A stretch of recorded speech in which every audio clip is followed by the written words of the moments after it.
여러분 안녕하세요. 학부대학의 박정하 교수입니다. 여러분께 오늘 제가 드릴 말씀은 AI와 관련된 얘기입니다. 제가 전공이 철학인데 철학 선생이 무슨 AI 얘기를 하냐 이렇게 생각하실 수 있겠죠. 그래서 AI 때문에 정신없이 돌아가고 있는데 한 발 뒤로 빼서 이른바 우리가 맞는 이 AI 시대에 정말 인간은 어떤 일을 할 수 있고 어떤 일을 해야 될까 이런 조금 반성적인 관점을 갖고 한번 접근해 보려고 합니다. 우리 학생들 같으면 AI 시대에 내가 어떤 능력을 갖춰야 정말 더 AI와 더불어서 더 인간답게 살 수 있을까 이런 고민을 한번 시작해 보는 시간을 갖고자 합니다. 제가 내릴 결론적인 제안은 세 가지인데요. 이 AI 시대에 인간이 할 일은 뭐냐? 그 AI가 가진 한계를 고려할 때 인간이 갖춰야 될 게 세 가지다라고 생각해요. 첫째는 어쨌든 AI와 함께 살아갈 수밖에 없는 앞으로의 시대니까 이런 직업 환경도 항상 AI와 더불어 할 수밖에 없으니까 이른바 AI를 잘 이해하고 활용할 수 있는 리터러시, 이른바 디지털 리터러시 혹은 데이터 리터러시를 갖추는 건 기본이겠죠. 그건 뭐 요즘 많이 강조되고 있고요. 근데 두 번째는 그것만이 아니라 AI에 적응하는 것만이 문제가 아니고 AI가 가진 한계를 인간이 또 의식해서 그걸 메워야 되기 때문에 이런 복잡한 기술 발전 시대의 기술 발전 방향을 결정할 수 있는 의사결정 능력, 우리가 어느 쪽으로 어느 만큼 기술을 발전시킬지 고민하고 판단할 수 있는, 또 어느 방향이 옳은 방향인지 판단할 수 있는 도덕적 판단력을 강화하는 것, 이게 두 번째고요. 세 번째는 워낙 상황이 빨라지고 바빠지니까 우리 한 사람의 삶이 굉장히 흔들리게 됩니다. 금방 바뀌잖아요.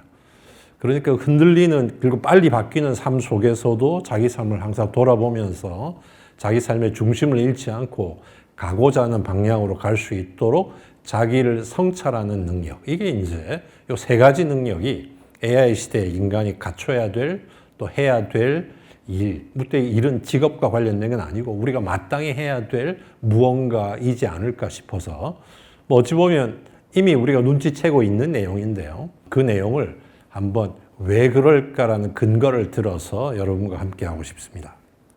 이미 AI 시대죠.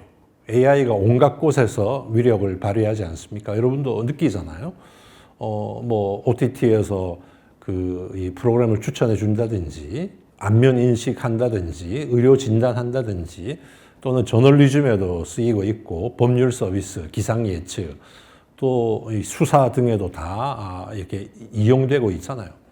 그러다 보니까 인간이 하던 일을 AI가 하니까 우리 모두가 알고 있다시피 실업이 증가할 수밖에 없고, 한편으로는 새로운 AI와 관련된 새로운 직업이 생겨나고 있죠. 유네스코가 내놓은 자료에 따르면 2030년까지 전 세계 직업 활동의 30%가 자동화된다고 합니다. 여러분이 직접 부딪히는 문제죠. 그러니까 최대 3억 7,500만 명의 근로자가 현장직이건 사무직이건, 그러니까 블루 칼라건 화이트 칼라건 영향을 받을 수밖에 없다. 대단한 숫자잖아요. 그러니까 AI가 인간을 대체할 거다라는 두려움을 가지는 게 당연한데 그 두려움은 제 말씀의 결론은 근거가 빈약한 과도한 반응입니다. 물론 그 얘기를 우리가 길게 할 수 있는 강의의 맥락은 아니지만 그래서 너무 걱정하지 말고 어떻게 대비 혹은 대응해 나갈 것인지를 같이 고민해 보자 하는 것이 제 강의의 초점입니다. 저렇게 직업 환경이 바뀌는 건 이미 지금도 AI 시대 이전부터도 지금 문제가 되죠. 이른바 정보화 시대가 되고 4차 산업혁명 시대가 되면서 우리나라 통계만 봐도요. 직장에 들어갔을 때 한 직장에서 1년 안에 그 직장을 떠나거나 미취업 상태가 되는 비율이 40%가 됩니다. 우리 대학 졸업하고 직장 취직해서 10명 중에 4명은 1년 지나면 직장을 떠난다는 거예요. 그럼 들어갔던 직장에 10년 동안 붙어 있는 사람은 10.5%, 10명 중에 한 사람에 불과합니다. 그럼 직장을 떠나서 같은 직종을 가질 수도 있지만 같은 직종을 가진다는 보장이 없죠. 실제로 그래서 이런 조사를 흔히 하는 건 아닌 것 같은데 그러니까 연령별로 다 지금 하시는 직업이 여러분의 전공을 살린 직업입니까? 아닙니까? 아닙니까? 전공과 관련된 직업입니까? 아닙니까? 질문을 던져서 조사를 해보면 전공과 관련된 직업입니다. 전공에 맞는 직업입니다라는 사람의 비중이 50%밖에 되지 않는 게 한국의 현실입니다. 그 표를 보시면 당연히 인문 계열 좀 낮죠. 그 예체능 계열도 낮습니다. 전공 살리기가 쉽지가 않죠. 대신에 이 의학 계열은 좀 높습니다. 근데 공대조차도 50% 조금 넘는 정도밖에 안 돼요. 그러니까 이게 자기 전공으로 직업을 갖는 비율이 지금도 반밖에 되지 않는다. 그럼 AI 시대로 가게 되면 그것이 점점 더 낮아질 수밖에 없을 거라는 게 우리의 현실이고, 그러면 이 AI 시대에 특히 직업과 관련해서는 우리가 어떤 대비를 해야 되냐 고민을 할 수밖에 없죠. 근데 그 고민을 하기 위해서는 AI 시대에서 AI가 앞으로 어떤 형태로 발전되고 움직일까라는 것을 파악하는 게 중요하겠죠. 제가 AI 전공자는 아니지만 AI에 대해서 연구하신 분들 얘기를 한번 정리해 보니까 지금까지 등장하고 있는 AI는 모두 다 특수지능입니다. Special Intelligence. 그러니까 인간처럼 다양한 요소를 한꺼번에 하는 그런 일반 지능이 아니고 특정한 기능을 수행하는 특수지능. 보통 그걸 약인공지능 그렇게 부르잖아요. 그리고 산업적인 수요나 연구비 지원도 거기에 초점을 맞추고 있습니다. 왜냐하면 특정한 기능을 효율적으로 하는 특수 인공지능을 살려야 그게 경제적인 효과도 있고 부가가치가 높으니까. 그러니까 인간 비슷한 AI를 만들어 봤자 얘가 인간이 할 일을 똑같이 하면 의미가 없잖아요. 많은 돈을 투자했지만. 그래서 일반 인공지능 연구도 힘든 상황이고 투자도 안 되고 있는 상황이고요. 그러니까 연구도 특수 인공지능 개발에 압도적으로 집중되고 있는데, 따라서 특정 기능의 강화에 초점이 맞춰져 있죠. 그러니까 AI가 하나는 끝내주는데 딴 건 잘 못하는 AI들입니다. 예를 들면 주식시장 변동을 잘 예측하는 AI가 기상 예측은 못하죠. 또 인간의 종양은 잘 진단하는 AI가 자동차 운전은 못합니다. 그러니까 하나의 기능을 최소한 인간 혹은 인간보다 훨씬 더 발전된 수준으로 할 수 있는 AI로 가고 있는 거죠. 왜냐하면 AI의 특징이 방대한 양의 데이터를 처리해서 거기서 중요한 패턴을 식별해낼 수 있기 때문에 인간 중에도 특정 영역의 기능적 전문가의 역할을 대체하는 것은 AI가 앞으로 상당히 할 것 같죠. 그런데 일반 인간의 다양한 어떤 능력을 다 하나의 AI가 대신할 수는 없습니다. 그러니까 그걸 이른바 모라백의 역설이라 부르는데, 모라백이라는 컴퓨터 학자가 이미 좀 오래전 분인데요. 이미 상당히 오래전에 AI는 인간한테 어려울 수 있는 과정은 쉽게 하지만 인간한테 쉬운 문제는 AI한테는 어렵다. 그러니까 특정 기능에 집중된다는 거죠. 그럼 그걸 우리의 직업 상황과 관련해서 보면 최소한 두 가지 의미를 찾을 수 있습니다. 첫째는 AI는 인간의 도움과 작업이 꼭 필요합니다. 인간이 무언가를 도와줘야 돼요.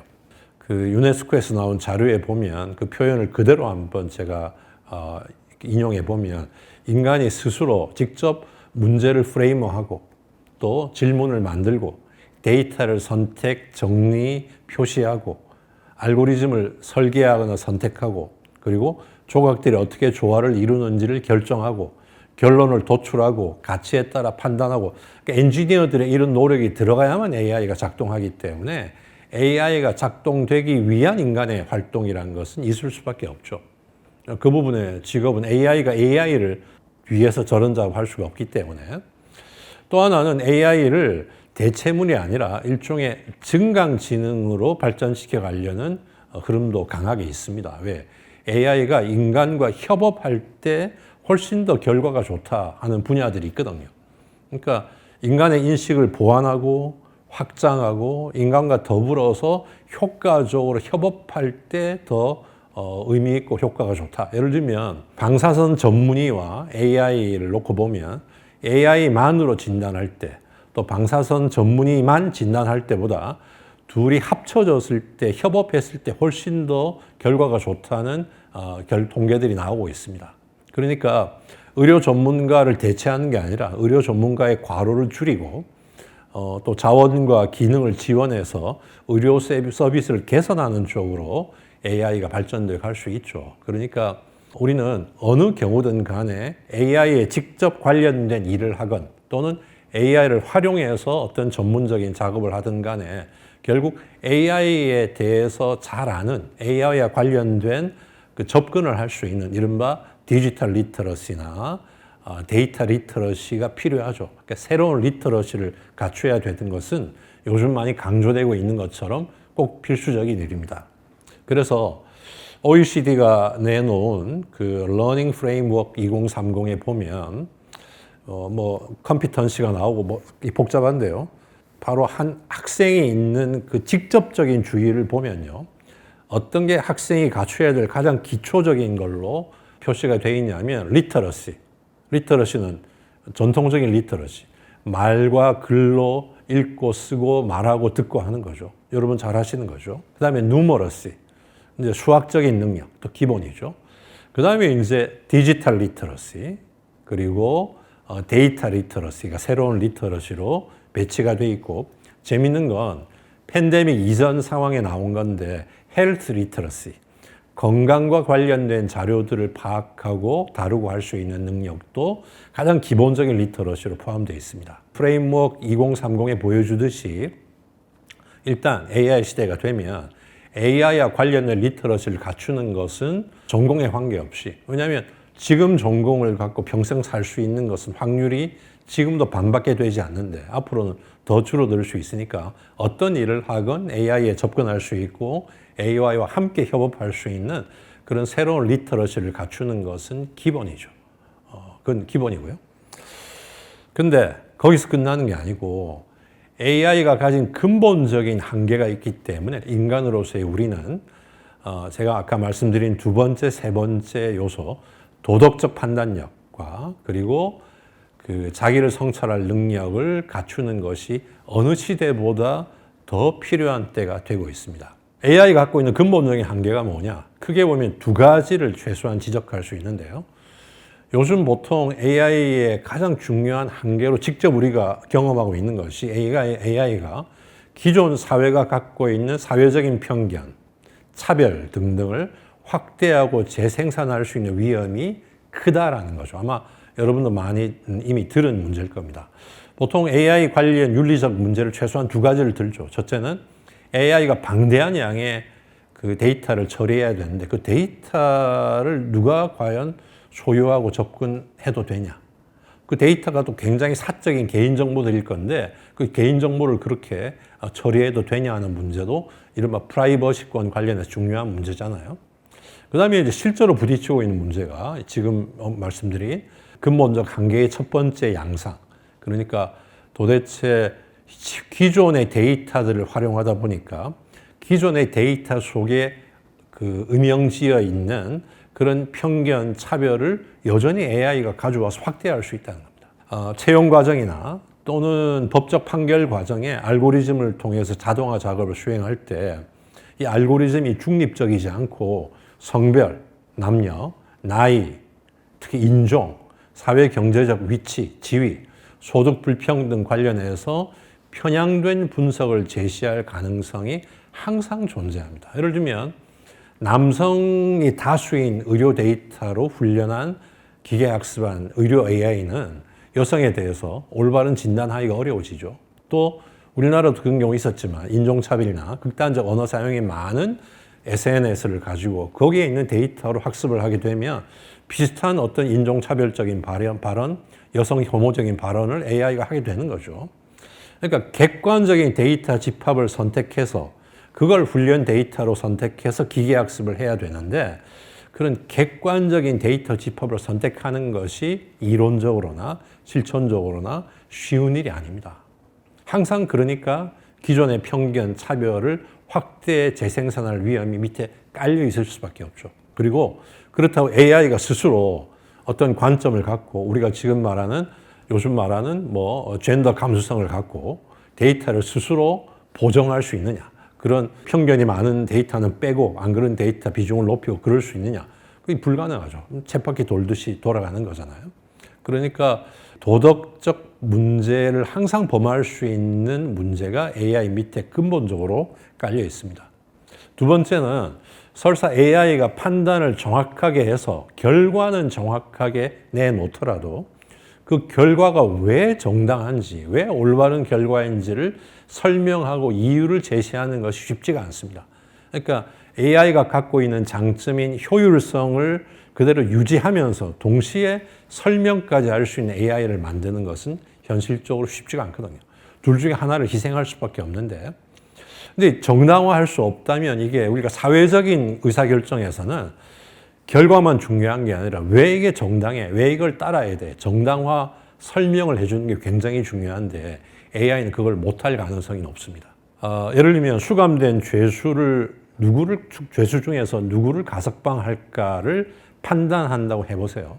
데이터를 넣어서 AI가 그 객관적 데이터를 가지고 정말 적절하게 선별했다 하더라도 당장 문제가 들어오죠. 아니, 왜 그 판단이 적절해요?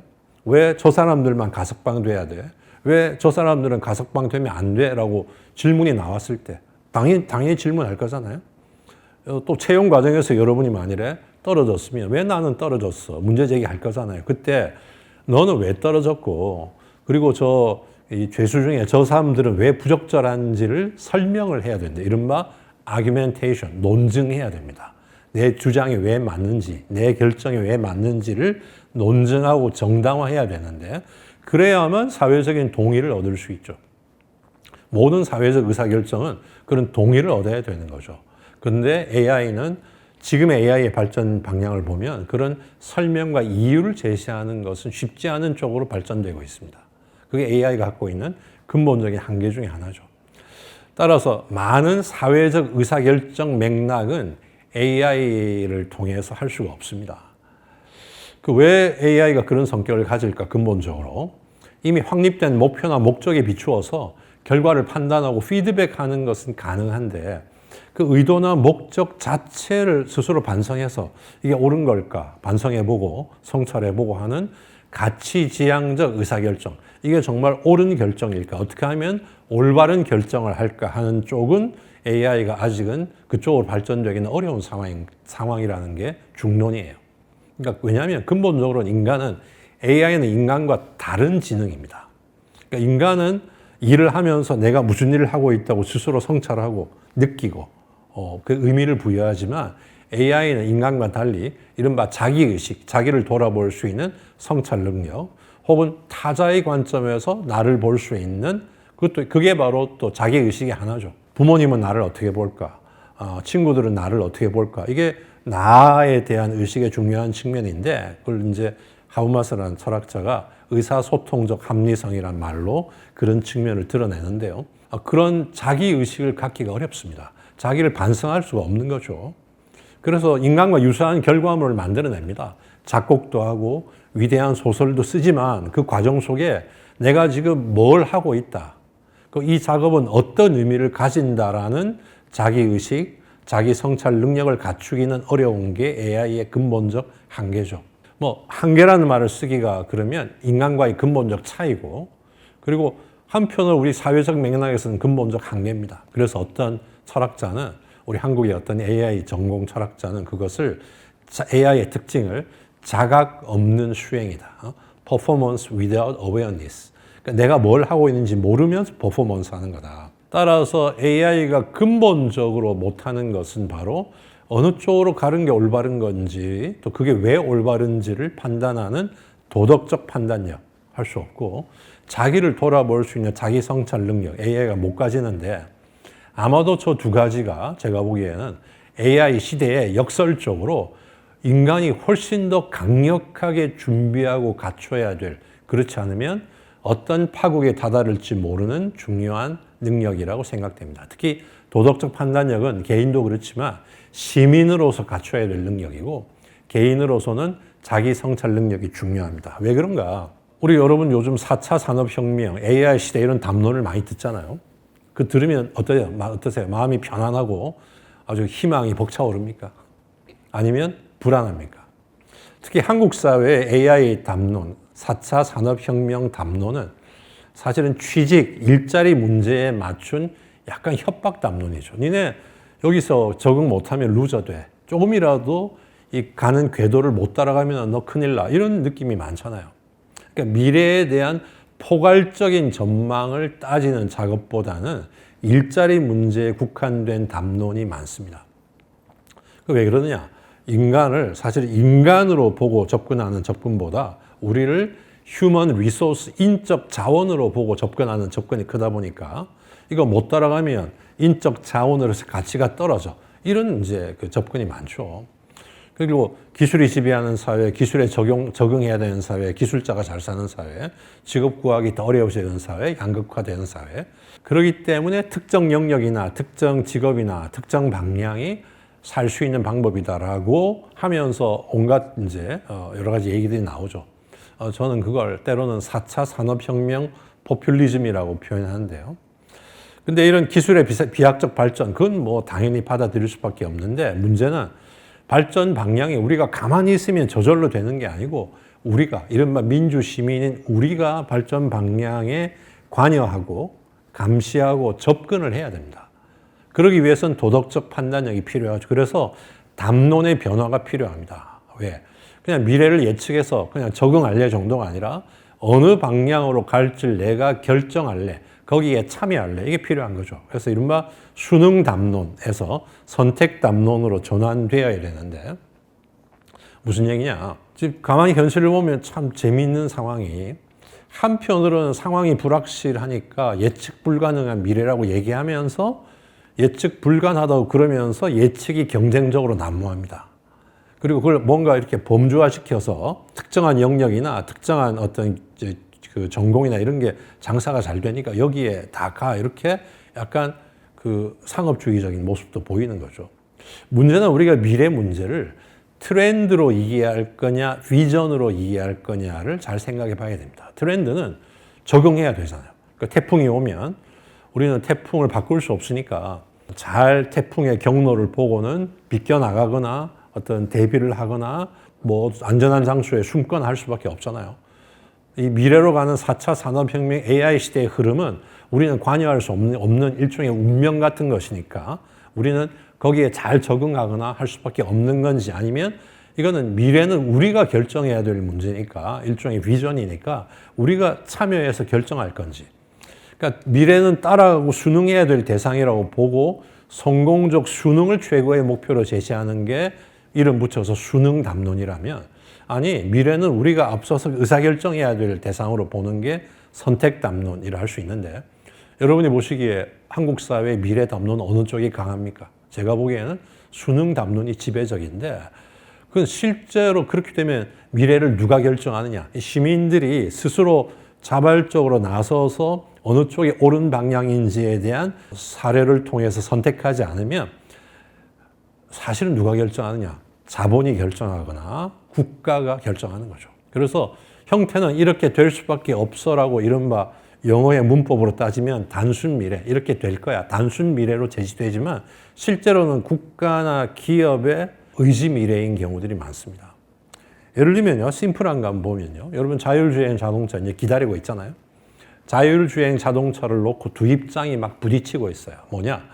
현재의 교통과 운전 시스템을 빨리 혁명적으로 바꿔가지고 자율주행차 중심의 혁명적인 변화를 추구하자 한쪽이 있고, 아니야 그러면 안 돼. 기존 교통 시스템과 운전자 문화를 유지하면서 점진적으로 자동화 기능을 추구하자, 양쪽이 지금 부딪히고 있는데 왜 부딪히겠어요? 당연하죠.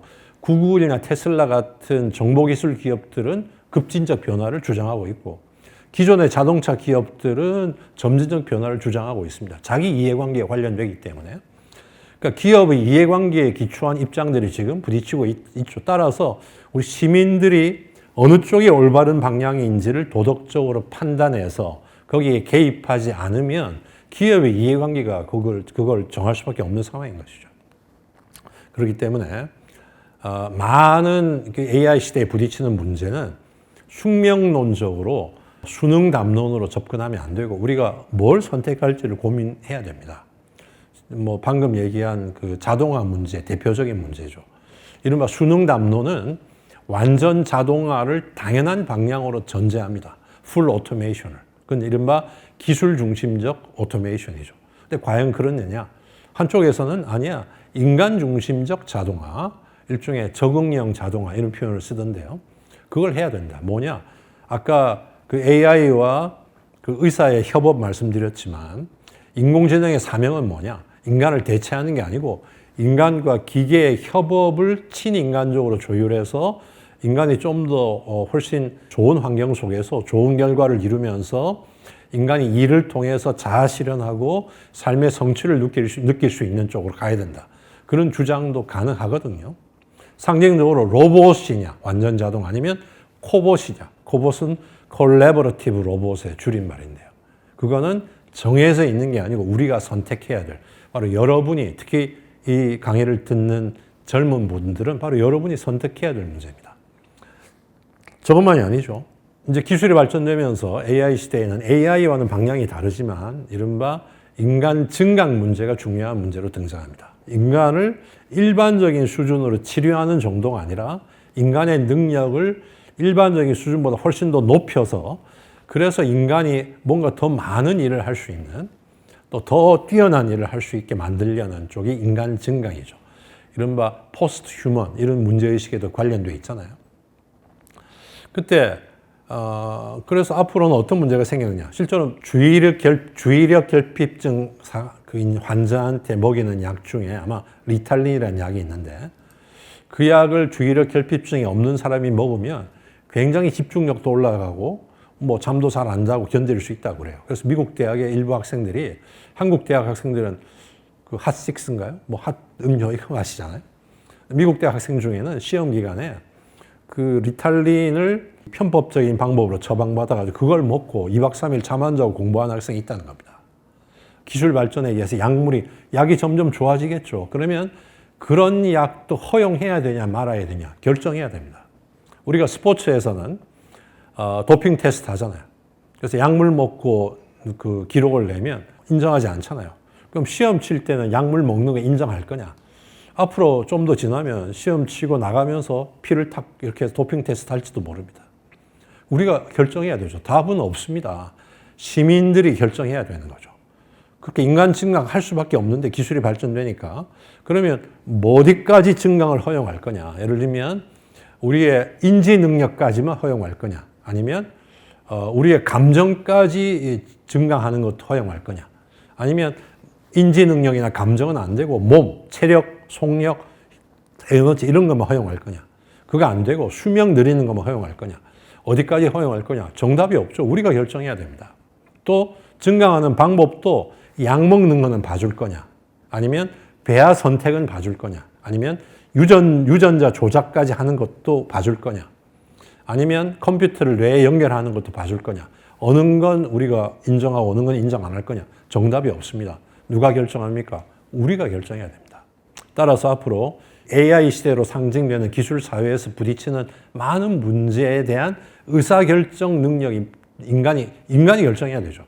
AI는 그 능력을 갖고 주로 문제 해결을 하는 일종의 기계라면 이제 모든 새로운 의사결정은 AI가 할 수 없습니다. AI를 도움을 빌어서 인간이 해야 되죠. 바로 그 의사결정을 올바로 할 수 있는 도덕적 판단력이 필요합니다. 그러니까 착한 사람 되겠다. 덕성교육, 이게 이제 인성교육의 중심이 아니고 올바로 판단할 능력을 갖추는 게 인성교육의 중심이 돼야 될 시대인 것이죠. 사실 이런 도덕적 판단력은 고대에서부터 고민했습니다. 아리스토텔레스라는 유명한 철학자가 프로네시스라는 것을 얘기했는데요. 이게 실천적 지혜라고 번역하는데 아리스토텔레스 같은 사람은 인간이 행복하게 사는 건 중용이다. 중용은 예를 들면 과하지도 덜하지도 않는 가장 적절한 상태입니다. 예를 들면 용기 있게 사는 게 용기가 과하면 뭐가 됩니까? 만용이 되죠. 용기가 부족하면 비겁한 게 되죠. 비겁하게 살면 행복한 삶이냐? 아니죠. 만용을 부리며 살면 행복한 삶이냐? 아니죠. 그러니까 만용도 비겁도 아닌 딱 적절한 상태, optimized state입니다. 그게 중용인데 그러면 어떤 게 딱 맞는 상태인지를 판단할 능력이 있어야 되죠. 새로운 경우마다 이게 용기인지 아닌지 그게 이제 바로 실천적 지혜 풀어낼 수 있습니다. 예를 하나 들어볼게요. 여러분이 정의감이 강한 청년들인데 오늘 강의를 마치고 집으로 들어가는 길에서 집 앞 놀이터에 중학교 한 2학년쯤, 한 1학년쯤 돼 보이는 학생 4명이 담배를 꼬나물고 피고 있어요. 내놓고. 근데 키가 한 185 이상이에요, 전부. 4명. 그럼 어떻게 해야 됩니까? 나는 혼자입니다. 분연히 뛰어가서 야, 이놈들 하고 외치면 용기입니까? 만용입니까? 그냥 째려보고 싹 들어가면 용기입니까? 비겁입니까? 판단해야 되잖아요. 내일은 가니까 4명이 아니고 1명이 있어요, 1명. 키 185. 뭐 어떻게 해야 됩니까? 모레는 가니까 1명인데 키가 135예요. 그럼 어떻게 해야 됩니까? 그러니까 순간순간 다른 상황마다 뭐가 용기인지를 판단할 능력이 있어야 실제로 용기 있게 살 수 있죠. 바로 그게 그런 도덕적 판단력이 풀어낼 수 있습니다. 아리스토텔레스가 얘기한. 그러니까 아무리 용기 있게 살려는 의지가 아무리 강해도 순간순간 상황마다 판단할 능력이 있어야 되잖아요. 그래서 일종의 이 도덕적 판단력은 도덕적 창의성입니다. 여러분, 창의적인 존재가 돼야 된다. 창의성 얘기 맨날 듣잖아요. 그때 창의성이 예술적 창의성도 있고, 그 다음에 지적, 합리적 창의성도 있지만 도덕적 창의성도 중요합니다. 바로 새로운 상황에서 판단할 능력. AI 시대에 우리가 필요한 게 그거죠. 새로운 기술이 개발될 때마다 어느 쪽으로 가는 게 어느 쪽으로 기술을 발전시키고 어느 만큼 발전시키는 것이 올바른 건지를 판단할 판단력이 더욱더 요구되고 있는 상황이죠. 도덕적 판단력이 없을 때 어떤 상황이 벌어지느냐. 아주 대표적인 게 그 아렌트란 철학자가 얘기한 악의 평범성이라는 게 아주 유명한 개념인데요. 그 히틀러 시대에 수백만 명을 이 수용소에서 죽도록 보낸 아이만이라는 그 나치의 관리가 2차 대전 이후에 아르헨티나가 숨어 있는 걸 이스라엘에 잡아와가지고 소급 재판을 합니다. 그 재판에 철학자 아이만이 가서 보고는 어떤 이제 표현을, 악의 평범성이라는 표현을 쓰는데요. 왜냐하면 정말 수백만 명을 수용소로 보내서 죽게 만든 사람이니까 악마 같은 사람일 것 같은데 가보니까 그런 어떤 극악무도하고 악마적인 심연은 찾을 수가 없어요. 그냥 평범하고 유능한 사람이에요. 인지 능력, 업무 처리 능력에 이상이 있는 어리석은 자가 아닙니다. 능력 있는 사람이에요. 이른바 요즘 말로 하면 역량에 문제가 있는 사람이 아니에요. 본인도 나는 시킨 대로 했다. 내가 뭘 잘못했나 이렇게 변호하고 있는 거죠. 그럼 정말 시킨 대로 했으니까 문제가 없냐? 아렌트의 그 판단은 아니야. 뭐가 문제냐? 무사유가 사유하지 않음. 판단하지 않고 시킨 대로 한 게 문제야. 그러니까 결국 인간이 누구든 간에 이른바 자기의 판단과 생각을 멈추고 삶이 도구화되고 파편화돼가지고 자기한테 부여한 사회적 역할을 충실하게 성실하게 잘 수행하지만 그 과정에서 아인만처럼 인간임을 포기하는 행위까지도 할 수 있는 거다. 악은 따라서 초월적이고 특별한 게 아니라 누구나 범할 수도 있는 것이다. 그런 이제 메시지가 악의 평범성이란 개념 속에 들어있는데, 우리가 그걸 AI에 적용할 수 있을 것 같아요. 왜냐하면 AI 경우에 AI가 아무리 유능하고 뛰어난 기능을 갖춘다고 해도 AI는 스스로 도덕적 판단력을 발휘할 가능성이 근본적 한계 때문에 차단되어 있습니다. 그러니까 수행 과정에서 그 무사유, 생각할 수 없음 때문에 언제든지 악을 저지를 수 있는 디스토피아적인 존재로 기능할 수도 있는 거죠. 그러니까 악의 평범성이란 이 아렌트의 개념은 확대 해석하면 AI의 근본적 그 한계를 고려하지 않고 AI에 의존할 경우에는 심각한 문제가 초래될 수도 있음을 경고하는 목소리로 해석될 수도 있습니다. 따라서 도덕적 판단력은 AI에 맡길 수 없는 AI 시대에도 인간이 반드시 가지고 있어야 될, 배양해야 될 것이고 더군다나 기술 개발로 인해서 판단해야 될 상황들이 더더욱 많아지고 그 판단이 가진 심각성과 결과의 그 파급력이 점점 커지기 때문에 훨씬 더 섬세하고 정확하게 판단해야 될 상황인 거죠. 따라서 도덕적 판단력을 갖추는 것이 중요합니다. 이게 굉장히 시사적인 게 하버드대, 미국의 하버드대 얘기 많이 하지만 하버드대 교육과정을 보면요. 1978년, 2009년, 2019년 이렇게 세 번 교육과정을 개편했는데 교육과정 개편할 때보다 목적이 달라져요. 1978년 목적은 탐구하는 방법을 습득시키겠다. 2009년은 학문과 삶을 연계시키겠다. 2019년은 도덕적으로 행동하는 삶을 갖추겠다 하면서 목적이 좀 달라지죠. 도덕에 가까워지는데 저렇게 목적이 달라지고 개편되는 과정에도 바뀌지 않는 게 있는데 물론 글쓰기 같은 기본적인 리터러시 과목은 안 바뀌었고요. 또 하나 안 바뀐 게 이름은 바뀌었지만 바로 일종의 도덕적 판단력을 훈련하는 과목입니다. Moral Reasoning 혹은 Ethical Reasoning이고 아예 2019년은 목적이 도덕적으로 행동하는 삶이니까 윤리와 시민 이런 이제 과목들이 있는데 이른바 미국 사회의 오피니언 리더가 될 하버드 졸업생들을 위해서 그들을 위해 상황이 점점 AI 시대로 다가올수록 저런 도덕적 판단력 교육이 유지되고 강화되는 모습을 하버드가 보여주고 있습니다. 의미심장한 점이 있는 것이죠. 어떻게 해야 되냐 그러면 도덕적 판단력 교육은 물론 복잡한 접근이 있을 수 있는데 우리가 그 얘기를 지금 할 시간은 없고 제일 기본적인 건 판단을 미루지 말고 내가 대학교 1학년이건 대학교 3학년이건 고등학교 1학년이건 간에 지금 이 시점에서 일단 어떤 문제가 부딪히면 그 문제에 대해서 일단 신중하게 최선을 다해 판단하고 내 판단이 맞는지 토론하고 하는 과정을 거치고 좀 들어보고 내가 틀렸으면 고치고 이런 과정을 해나가야 되는 거죠. 누군가 판단해 줄 것이다 라고 누군가를 기대하지 말고 모든 문제를 지금 당장 스스로 판단하고 논의해보고 고치고 하는 과정을 지속적으로 밟는 것이 바로 도덕적 판단력을 갖게 되는 가장 기본적인 방식입니다. 여러분께 권유를 드리고요.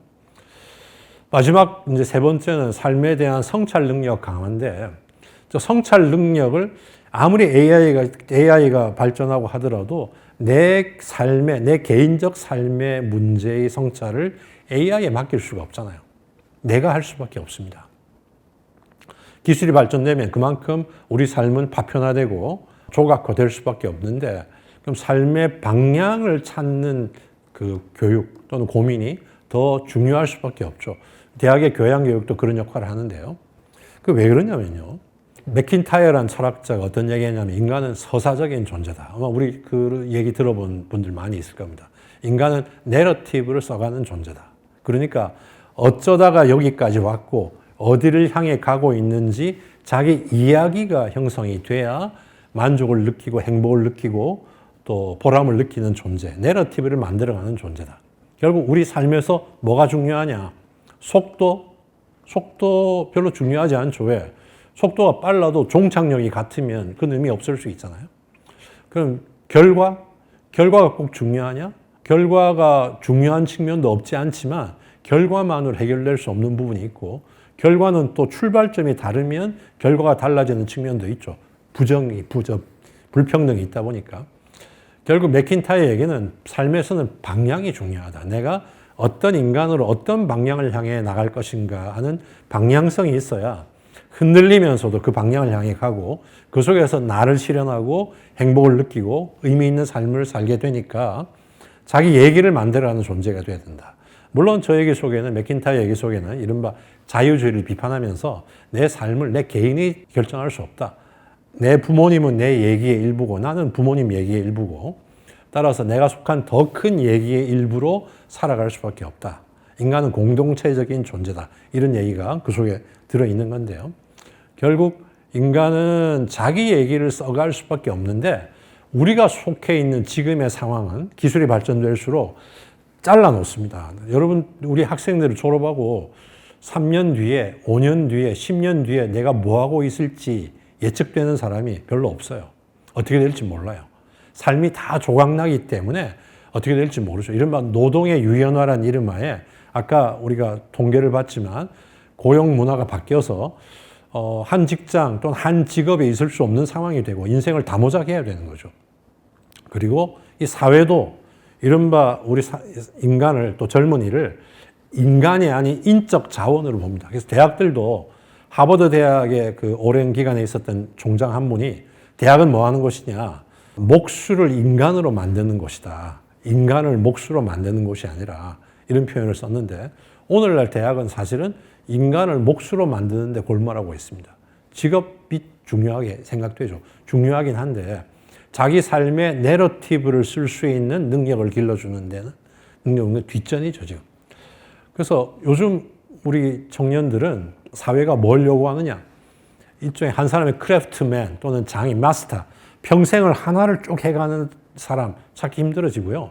무슨 일을 맡겨도 잘할 수 있는 실용 만능인을 길러내고자 합니다. 그래서 뭘 평가하냐? 적성평가, 역량 기반 교육 다 뭐냐면 무슨 일을 맡겨도 잘할 수 있는 능력을 골고루 갖춘 인간을 길러내고자 하죠.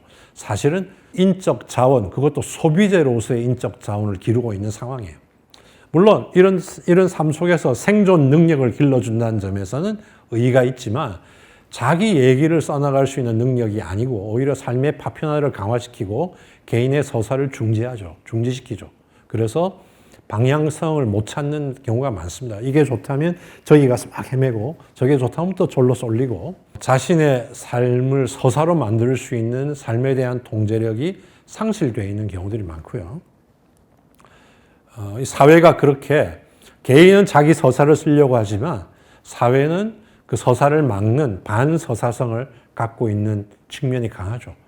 그래서 제가 만나본 우리 학생들, 청년들, 젊은이들의 한결같은 특징이 뭐냐? 안 그런 학생도 있지만 이른바 고등학교 졸업 성적에 상관없이 갖고 있는 중요한 특징이 자존감 부족입니다. 이렇게 된대 하면 일로 갔다가 아니야 저렇게 된대 하면 절로 갔다가 자존감 부족해. 왜? 자기가 가야 될 방향에 대한 의식이 분명하면 흔들리면서도 그 방향으로 갈 건데 그 방향에 대한 의식이 약하다 보니까 흔들리는 거죠.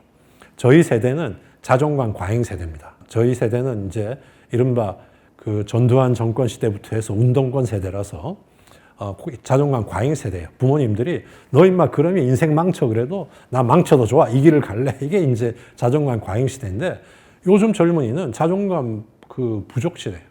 그러다 보니까 어떤 문제가 생기느냐 이리 흔들리고 저리 흔들다 보니까 자존감이 없으니까 누가 조금만 건드리면 쉽게 모멸감을 느낍니다. 자존감이 있으면 누가 짖어도 넌 짖어라 나는 간다는데 그게 안 돼요. 쉽게 누가 뭐라고 하면 쉽게 모멸감이 쌓이고 그게 쌓이면 뭐로 드러납니까? 상대를 혐오하는 걸로 풀어낸단 말이죠. 제가 보기에 우리 시대 혐오 문화 밑에 근본적인 원인 중에 하나는 자존감 부족이고 자존감 부족은 자기 삶의 내러티브를 쓸 수 있는 방향성의 상실에서 오는 겁니다. 삶의 궤적이 중요하고 그 삶의 궤적을 돌아볼 수 있는 자기 성찰 능력이 중요하죠. 인생에서 삶의 궤적이 중요하다는 걸 볼 수 있는 예만 제가 시간이 오래됐지만 하나 들어보겠는데요. 여러분 두 개의 인생 삶이 있다고 쳐보세요. 그게 삼각형으로 얘기될 수 있는데 거지가 꼭 불행하고 부자가 꼭 행복한 건 아니지만 거지가 불행하고 부자가 행복하다고 쳐봅시다. 그러면 거지로 태어나서 점점 좋아져서 부자로 죽는 삶이 있고 두 번째는 부자로 태어나서 점점 안 좋아져서 거지로 죽는 삶이 있다고 쳐봅시다. 그런데 그걸 삼각형으로 비교하면 삼각형이 결국 그렇게 살면서 누린 인생의 행복을 표현할 수 있겠죠. 거지로 태어나서 점점 부자로 살면서 느꼈던 행복. 부자로 태어나서 점점 안 좋아져서 거지로 죽으면서 느꼈던 행복. 그 삼각형이 있을 때 삼각형 두 개 넓이가 같으면 평생 누린 행복은 같잖아요. 그러면 어떤 삶을 살건 같은 겁니까? 의미가 다른 겁니까? 여러분은 어느 쪽을 더 원하십니까? 그러니까 저 둘만 따지면 거지로 태어나서 부자로 죽길 원합니까? 부자로 태어나서 거지로 죽길 원합니까?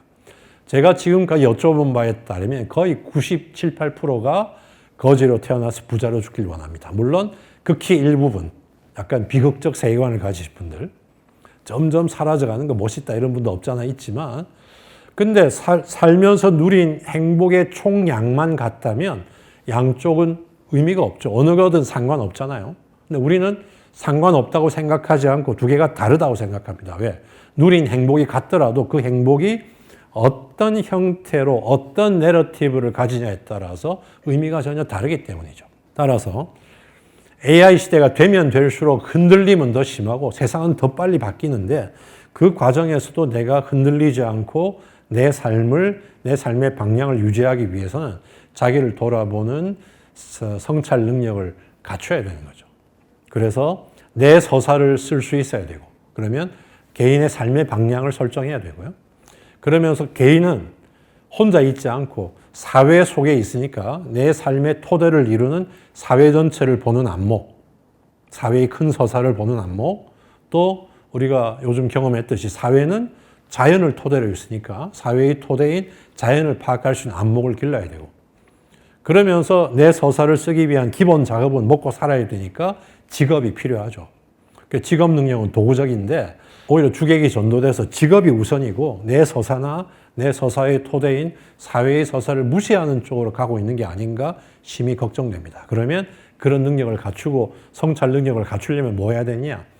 인간으로서 자기 삶에 대해 삶의 방향을 성찰할 능력을 함양하는 게 바로 인문학이죠. 철학 대표적이고, 문학, 작품 속에 또는 시 속의 인물이나 내용을 보면 자기를 돌아봅니다. 역사, 나는 물론이고 우리 사회의 히스토리를 통해서 돌아보게 됩니다. 그리고 그 사회의 큰 서사를 보기 위해서는 사회과학이 필요합니다. 기초적인 사회과학. 그러니까 정치학, 경제학, 사회학 등등 기초 사회과학이 필요하죠. 그리고 사회의 토대인 자연을 이해하기엔 자연과학, 이런 것들을 폭넓게 대학 시절에 공부하고 대학을 졸업하고도 필요할 때 언제든지 접근할 수 있는 기본 토양을 갖추는 것이 AI 시대에 더욱더 필요한 능력입니다. 그래서 저희에게 결론은 결국 AI 시대의 흐름이나 AI의 한계를 고려할 때 인간이 갖춰야 될 가장 중요한 것은, 물론 AI와 함께 더불어 살기 위한 리터러시가 우선 기본이지만, AI가 못해줄, 그러면 점점 복잡한 문제에서 의사결정해야 될 도덕적 판단력을 갖추는 게 시민으로서 중요하고 사회적인 합의를 봐야 되기 때문에, 개인적으로는 이렇게 빠른 변화 속에도 자기 삶의 방향을 항상 성찰하면서 나갈 수 있는 자기 성찰 능력을 갖춰야 되고, 바로 그래야만 우리 송용환대가 강조하는 학생 성공, 그 성공이라는 것이 그래야 진실로 가능할 것이다 라는 말로 제 강의를 마치도록 하겠습니다. 감사합니다.